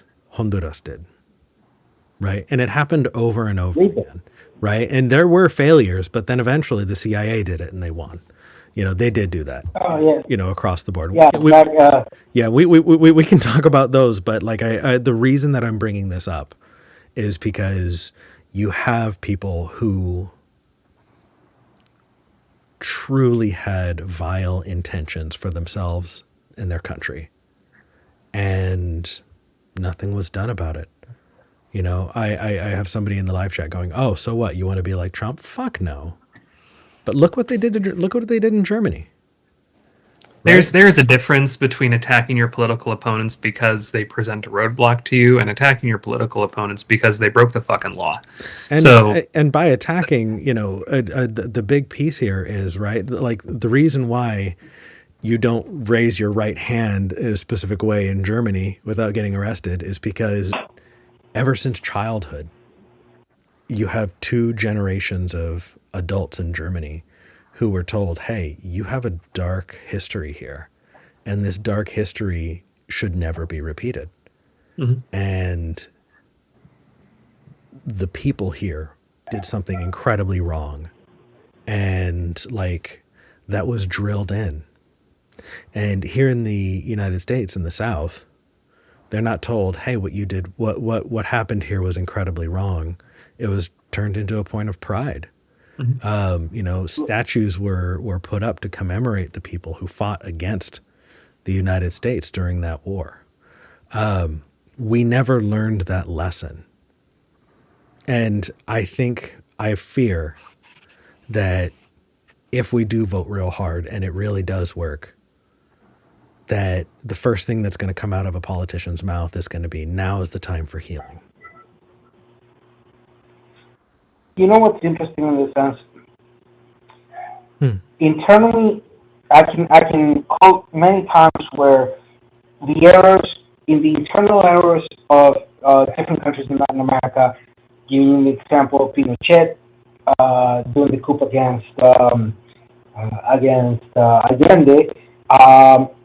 the military coups in Argentina, especially with the arrival of Vidal, all this happening right at the end of the Second World War and afterwards.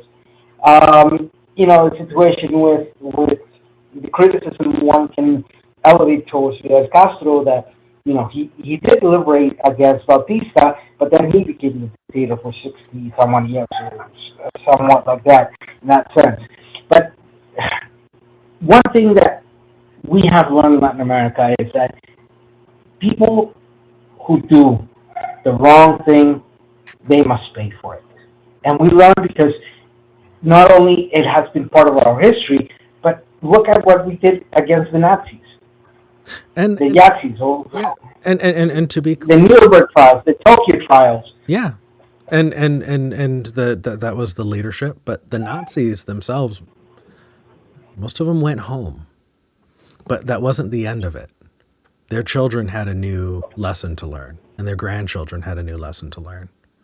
And yeah, because at the end, the whole thing, the Red Scare, made that the persecution of all the Nazis and that systematic, necessary confrontation with that history became diluted, because then you had the whole thing of, the communists, the Red Scare is coming, etc. So in the question of no, within a decade.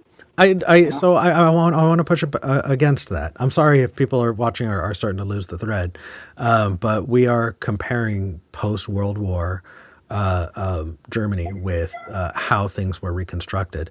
I think that the example that you're bringing up is how the West treated it, but Germany was split in half, and the other half decided that Germany needed to be punished in a much more severe way, and that didn't help either. Right? I'm not saying that people need some kind of, horrific punishment, but what I am saying is that the time to heal comes when we learn and we teach our children, and we do not forget these lessons that we've learned. And I think that is extremely difficult, because you have the other case of Rwanda, for example, or you have the situation in the breakup of Yugoslavia, where the Serbians were massacring the Croatians in that sense. And those are two examples that were taken to international court. Now the question is, after the issue of the sentencing and the whole process in the court, how have those societies faced up to what has happened, and what their actions Where? What's interesting in the German example is that, ironically enough, this division and the whole Potsdam agreement, etc. It lasted for what, 40, 50 years before the fall of the war of Germany, and post fall of the war of Germany, it has lasted. It has continuously reminded it or effects that have continuously shaped us, the new society. Hey, So, Ditso, I got to tell you, brother, your audio connection is kind of difficult. I'm able to make it out, but I'm also seeing in the live chat people are having a hard time following, and I would hate for us to have this conversation then feel like it's done and nobody hear what we said. yeah, So I get you. would you be? Can you hear me better? No, it's still doing this clicking. Listen back after the show, and you'll hear it, and I will. we'll see. Are you calling on a landline, or are you calling via internet? Internet. Internet. All right, we're going to have to see how we can get that adjusted, because I do have a lot of questions for you. You definitely do know international history so well, and I think that a conversation that I want to have in the future is what happens when a country loses its faith in its judiciary. I think that's important for us to know. What do you think, Atticus? Yeah. Look, I can answer it simple. Civil war. That's what happens. God. If you lose the faith in your judiciary system, the only end result is internal civil war, and you will begin killing each other off. I really, really hope that's not the case, and thank you for giving me nightmares for the next month. Ditso, take care, buddy. You too. Bye-bye. Ditso said it so I didn't have to. That's exactly what happens when people stop believing in law and order. So we have to really keep fighting for this. We have to really keep fighting for the right thing. That's why even the most mundane protests like No Kings are very, very necessary. Yeah. You have to keep faith in your country. You have to believe it can strive to do better. John, that's why we're not leaving. That's why. Because it's all on the line. It matters. It does. All right. So I asked Herbert, who was in the live chat, to call in, because Herbert did have some criticisms. And I feel like without these criticisms being voiced, we're not having the full conversation. And I think that we run the risk of really getting flamed in the after show or in the live chat for people saying, hey, you're not taking this into consideration. So I want to make sure that this is talked about and that we give it the time that it deserves. Herbert, while I set you up in the lower third, hello. What did you want to talk about? What's on your mind today? It's been a while, Eric. Can you hear me okay? You sound so smooth and buttery. You sound great. What's on your mind? Just calling in. We've had this discussion before. I'm not sure if you remember me, but I do. You talked about embracing being like MAGA. Yeah. In order to defeat MAGA. And you held my feet to the fire in such an intense way that you honestly read to me like somebody who treats me like family. I really sincerely appreciated it. And so do it. What's like, is that what you're taking away from this right now? And what's your opinion here? Yeah, I'm not quite sure. So back to why you asked me to call in. Yeah. As word eater. Why you asked me to call in is because you were talking about how Biden had not held them accountable, how he had said that we have to come together as unity. We're all Americans. Well, we all are Americans. So there's nothing wrong with saying that. Second of all, creating division isn't accountability. Sure. So what was it? Listen, I wish Trump would have been prosecuted. I understand why it took so long for him to be prosecuted. I think Merrick Garland may have believed in the system a little more than perhaps he was naive in how much he believed in the system, and Jack Smith as well. But I think it takes time to get the facts together and make sure that if you're going to prosecute a former president, that you're going to do so in which is going to stick. But I mean, I'm sure you'd agree with me that the Biden administration abdicated their responsibilities by passing it over to Republicans so that it can look like Republicans holding their own accountable and trying to avoid the visuals of it being, political. I have no idea what you're talking about. Really? I have no idea. The bipartisan insurrection committee. No. What do you? Well, no, I'm specifically talking about the January 6th committee. Right. Okay. What the January 6th committee had 2 Republicans on that were both anti-Trump. What are you talking about? So they had one registered independent and then one Republican, and then the House Speaker basically ensured that nobody from the Republican Party was able to be on it because they were very careful in not having MAGA people on it, so as not to sully the muddy the water. That might not be the right term, but there were 2 like token people on it that were never Trump, and so it's just because like Biden or this Nancy Pelosi rather didn't want the appearance of biasness, which I didn't necessarily follow or agree with. I mean, so yeah, okay. So I'm not sure clear where we all stand here. Congress is not part of the administration. I agree that Biden and Nancy Pelosi should have been talking. Nancy Pelosi did as she should have done, which is to make sure that there was proper bipartisan representation. The Republicans threw a wrench in that, refused to have anybody in it. And so the 2 Republicans, I'm not sure who was registered independent at that time, Cheney or that would be a better question for Atticus, I believe. Atticus has got. I think it was Justin Amash who was registered independent after that point, and then he left Congress after signing. Justin Amash wasn't on it. It was Kinzinger. You're right. Yep, you're 100% right. Who was a registered Republican? So Congress did as Congress should do. Nancy Pelosi did as Congress should do, which is to have a bipartisan. Right? I understand that that it's very hard to trust Republicans, but you don't throw away everything because, so when the Republicans showed they couldn't be trusted, Nancy Pelosi went ahead and she did the only thing she could do. What was it that you wanted Biden to do? Oh, I wanted him to instruct the DOJ to thoroughly. That's not a president's job.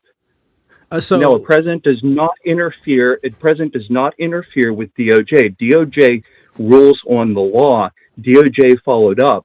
I don't know the inner workings of the DOJ. It seems to me they may have dragged their feet a little bit behind the January 6th committee, and they shouldn't have done that. And I'm not happy with the way things turned out. But what was it you wanted Biden to do? I wanted him to live up to his oath to preserve, protect, and defend the Constitution by full-throatedly instructing the full force of government of the Department of Justice. He tried to do that. No, he didn't. What? Yeah, I think we just have different opinions on how. No, I think the majority of Americans didn't come out and vote because they didn't understand that inflation was global at that point, and that I blame Biden for. They didn't understand, and the press. They blame Biden for inflation. The majority of Americans didn't come out and vote against fascism, and that's why we didn't have accountability. But what evidence do you have? What evidence do you have that Biden did not, that the DOJ did not try to hold Trump and others accountable? What evidence? Because it took 4 years to even have any sort of forward momentum. That's not evidence. It is. Yeah, but that's an example. That is demonstrable evidence. It took 4 years to so have any tell me sort the of forward timeline that momentum should have happened. Tell me the timeline that should have happened. Day one. That investigation should have so started. They should have arrested Trump. They should have arrested Trump without having the facts on the indictment. That's not really. He had supported an insurrection. He had supported an insurrection on the Capitol to try to stop the peaceful transfer of power. I agree. That should have happened. We had enough evidence. I agree. I also have 2 law degrees, and I know that you don't go up against a former president without having the facts on the indictment. A former game show host. Yeah, so former game show host, a piece of shit, a fascist and a racist and a rapist. Yes. but you don't go up. But he's also a former president, and you don't go up against him. You do not go up against him without having the facts in the indictment. So, okay, then the indictment should have been starting to be written day one. If you don't indict him day one, start writing it day one. That should have been the game plan here. I think what we're seeing here is we're seeing that justice can be subverted so long as you can appeal long enough. Right. If you can afford it, you don't need to be held accountable. We've known that.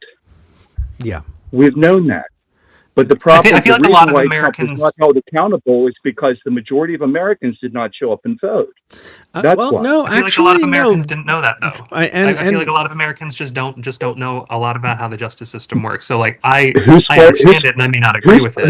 You understand it better than whose fault is it? Whose fault is it the Americans did not know something that you yourself, who's not an expert in the legal system, knew? Whose fault is it? It's the Americans. I have a hyperfixation in politics. I think it's the failure of the news media, the fourth estate. Well, I'm not going to defend the news media. I have major problems with how they handled everything. I have major problems with how they're handling everything now. They sit back and they allow Republicans to lie, and they hold Democrats' feet to the fire, and it's and not in a good way either. Like it's like they'll let Mandami burn. When they'll let him burn, but they'll go ahead and hold their feet to the fire on the most ridiculous shit. We live in a right-wing country, and that's a problem. Yeah. But the fact that Americans are not educated and are not paying attention to what's going on is Americans. I think it's a really complicated thing because there's a lot of things that go into play. There's the fact that people work multiple jobs. They're not earning as much as they should. Things are more expensive, so they may not have the emotional bandwidth to invest the time to educate themselves. There's a cultural divide here in terms of thinking. There's an anti-intellectualism in rural states because they've been ignored because of Democrats maybe paying too much attention to the coasts and not actually investing in rural America. There's a lot of different things that go into that. But at the base of it, I do think you're right, that it is our job to inform ourselves as to why people choose not to. That's very, very complicated. I'm not criticizing the citizens. I'm pointing out that they're the ones who didn't inform themselves. And as for I'm saying that the citizens maybe don't have all the blame. People in red states suffer is because people in red states suffer under red state policies. The Democrats are not perfect. The Democrats are center-right. I agree with all that stuff. But the fact that people suffer in red states because of red state policies is because of the red states. Even when I listen to people that are left of me give the Republicans a pass and blame the Democrats more, this is a part of our culture here. There's a lot of criticism that can be leveled against the Democrats. Right. But I wish that we would hold the Democrats and the Republicans to the same values. The fact people are ignorant in red states is because of red state policies. It's because of Republicans. The fact that Democrats haven't rushed in and solved the problem, I'm not quite so sure they could have.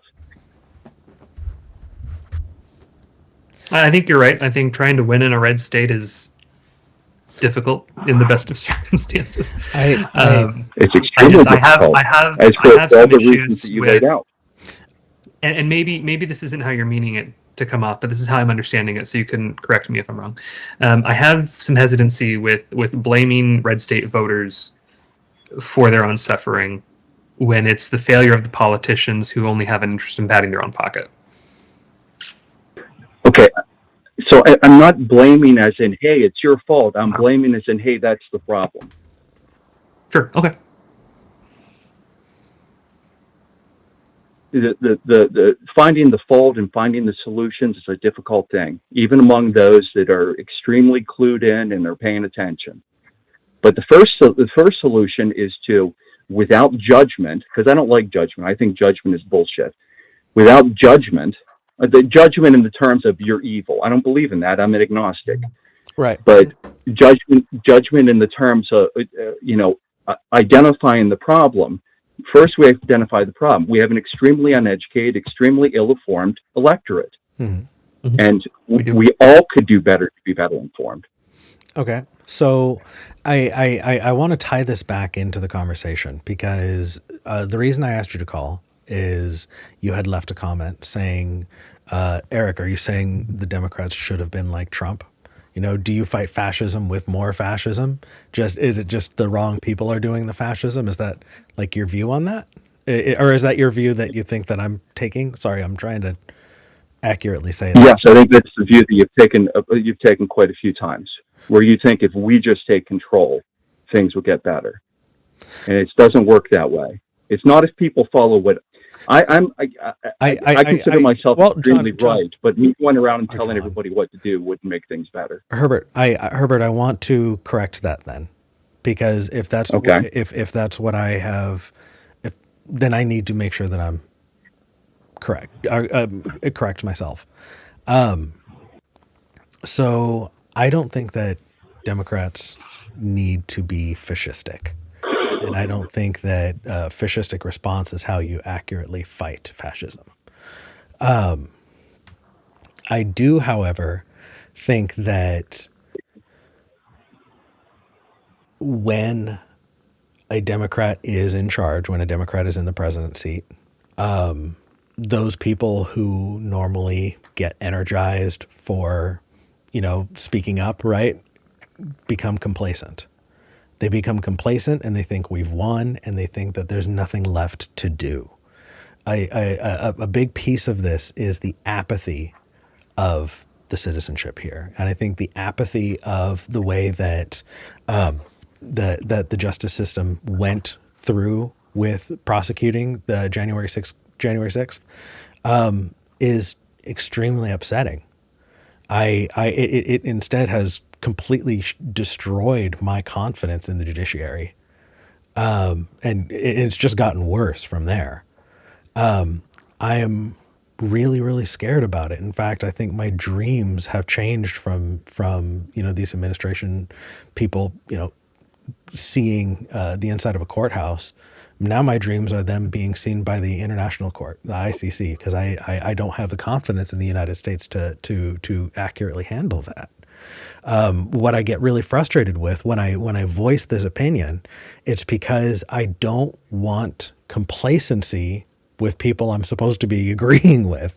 I don't want people to say we've got our right person in office, now everything's better. And I don't want people to turn their swords to plowshares when they're still being attacked.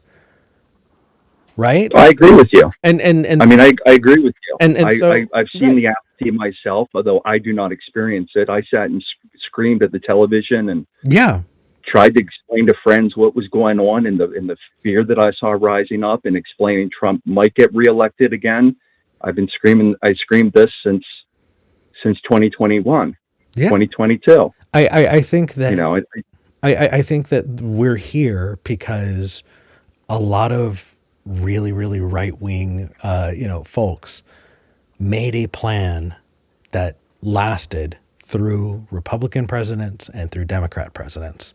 They made a multi-decade plan that they followed through on. Yeah. Oh, yeah. And I don't think that we have the capacity or even the understanding of the scale that is going to be required for, seeing the kind of world that we want to see. And I think that I'm frustrating. I'm bemoaning it. And honestly, Herbert, I'm less scared. I'm frustrated, but ultimately I'm trying to agitate for people to stay on target. And I want to criticize when I don't think they are on target. Right? I don't think the target is fascism. I think that the target should be a swift and just system. I think that we should. I think that the second a Democrat takes power again, that we should crack down on public corruption, on every single public official that has participated in corruption. Absolutely, I think there should be a. I think we need to reinstill faith in it. I'm scared. I'm scared because I see. I'm scared because I see what's happening. I'm scared because I understand that the bond market's about ready to explode. I'm scared because when I watch CNBC. Not so much for investing, because I'm looking to see the business people come out and speak out, and I'm not seeing it. I'm scared because when I see in Jamie Dimon's eyes that he who is not left wing is afraid to speak up and say what's happening right now because he's afraid of Trump, because he sees what's happening. I'm afraid because I see people with power who are very much people who have power that you and I could never even understand are afraid right now. As soon as Trump invades New York City, which he will, when Mandami gets elected, who I support wholeheartedly. Herbert, as soon as Herbert, yeah. You're talking to two people who are in an occupied city. Please be considerate of that in the fullness of your response. Okay? I hear you. I do. I know that we're coming up on the end of the episode, and I also truly value your opinion. So can I potentially shift this a little bit as we close out? Herbert, what were your thoughts on the No Kings protest yesterday? It was fantastic. I went out and I marched. Yeah, what did you get out of it? What's that? What did you get out of it? Like what joy. value? Joy. Community. Community. I think that. Yeah, I mean, I being brave together. Yeah, and I think that when you talk about the things that you're afraid of, I am too, and the joy in the community that I saw feels like it put some gas in a tank that was running on empty, and I'm really, really hopeful. I don't think that I don't think that the rallies are going to change the laws. I don't think the protests are, but I do think that it is reminding us that we have community and that we're in community with each other. I don't ever want to become radicalized to the point that I don't listen to people who have something important to say. Herbert, I think you have something important to say, and I'm glad that you called in. Oh, I'm glad to have this conversation with both of you. Thanks for having a tough conversation with me and being considerate. I hope I showed enough consideration to your points of view. Herbert, you always do. And also hold my feet to the fire every single time I fuck up. You better tell me, because if I don't, then I just become one of the other talking heads that only wants to hear themselves, and that's bullshit. Take care of both of you. Take care, brother.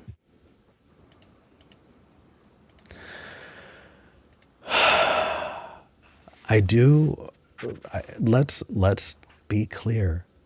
I know that we have disagreements and we have different ideas of it, and I personally think that you don't fight fascism with fascism.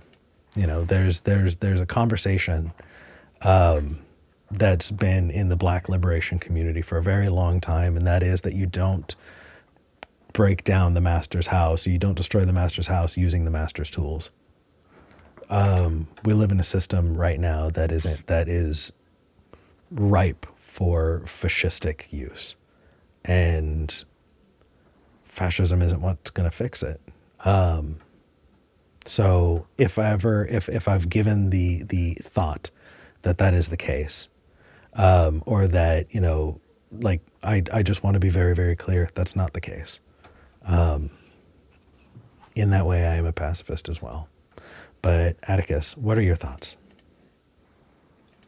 I think we should probably need to be careful about how we're defining fascism, because holding people accountable, and I feel like I said this once on this podcast, and I don't think this is what Herbert was saying, but I think we need to be clear that charging people with crimes for crimes they committed is not fascism. Agreed. And Trump, because of his stature, because of his power, needed to have a swift, speedy, public, fair trial.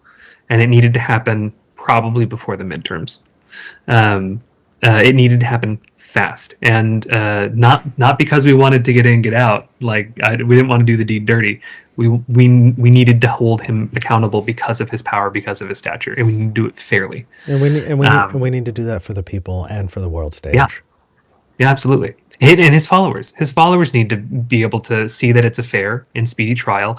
We don't want to drag it out, because then when you drag his name through the mud, suddenly it becomes an election issue when he runs for re-election. Yep. So it's not. I just want to be very clear that holding people to account, wanting to see people held accountable legally, is not the same thing as what Trump is doing. I want to put a very big divide there, and I want to double clarify. I don't think that's what Herbert was saying. Agreed. I just want to clarify it. Yeah, true enough. And the use of the Justice Department to go after your political enemies, which is what is going on right now, is the last thing that I would want. Yeah. So, yeah. And I think that would be good for literally everyone. We need to live in a minimum two-party system. And right now, the system is bucking against two parties. And, it's trying to go down to one. But we're doing our best. Atticus, I was filled with hope yesterday, and seeing you yesterday, after having walked right in the front of this massive, massive group, was just, I had a hard time, taking that in. I don't think it hit until I came home. And it hit me so hard, I freaking slept for 4 hours.